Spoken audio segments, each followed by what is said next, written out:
ദൈവസ്നേഹത്താൽ മനോഹരമായ ദിവസത്തിൽ ദൈവത്തിൻ്റെ ആത്മാവ് നമ്മളെ മരുഭൂമിയിലേക്കും അതുപോലെ തന്നെ ആറ്റരികത്തേക്കുമാണ് കൊണ്ടുപോകുന്നത്. കർത്താവിൽ പ്രിയരെ, മരുഭൂമിയിൽ വളരെ അധികം വെള്ളത്തിന് ബുദ്ധിമുട്ടുള്ള പ്രദേശത്തിലെ ചൂരച്ചെടിയുടെ അവസ്ഥ നമുക്കറിയാമല്ലോ.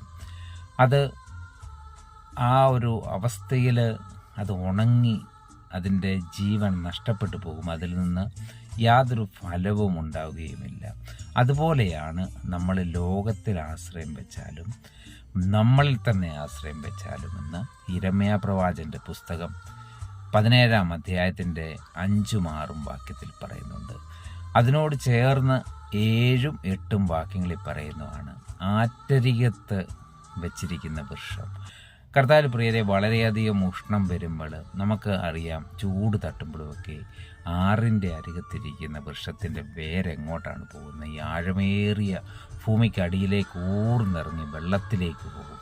അതുപോലെയാണ് കർത്താവിൽ ആശ്രയം വെക്കുന്ന വ്യക്തിയുടെ ജീവിതം. എത്രമാത്രം ചൂട് പിടിച്ചാലും ഇനിയും മഴ ലഭിക്കുന്നില്ല എന്ന് പറഞ്ഞാലും ഇതിൻ്റെ വേര് ആഴത്തിലേക്ക് ഇറങ്ങിപ്പോകും. അതുപോലെയാണ് ദൈവത്തിൽ ആശ്രയം വെക്കുന്ന, കർത്താവായ യേശുക്രിസ്തുവിൽ ആശ്രയം വെക്കുന്ന വ്യക്തിയുടെ ജീവിതം. അതുകൊണ്ട് ഇന്ന് ദൈവം നമുക്ക് 2 ചോയ്സ് തരുന്നുണ്ട്. മനുഷ്യനിലും നമ്മളിലും ആശ്രയം വെക്കണോ, അതോ നമ്മളുടെ ജീവൻ്റെ ഉറവയായ കർത്താവായ യേശുക്രിസ്തുവിൽ ആശ്രയം വയ്ക്കുന്നു? നമുക്ക് ഇന്ന് കർത്താവിൽ ആശ്രയം വെക്കാം.